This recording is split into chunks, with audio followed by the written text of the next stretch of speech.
Heddiw mae'n dydd miwsig Cymru. A dyn ni wedi bod rownd yr ysgol yn siarad efo y disgyblion a'r athrawon. A dyn ni can gorau nhw, a dyn ni wedi dewis 10 can am hwnnw'n gael dewis o hynna. Dod yn holi disgyblion ag athrawon, a fydd rhai cymeriadau yna. Chydig i Paris. Llwytha'r hwn. Gwynedd y dydd gan o'i digwydd. Sebona fi. Hoff gan i'n sgrin.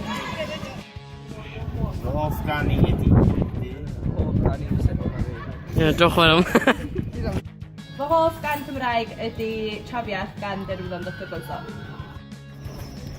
Barti.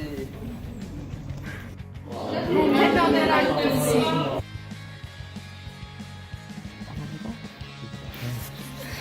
Mae dillad neis chi yma ta?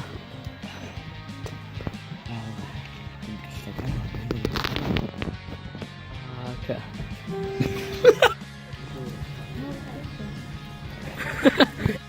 Hoff can i ydi Gwynedd y dydd. O, oedd i siarad.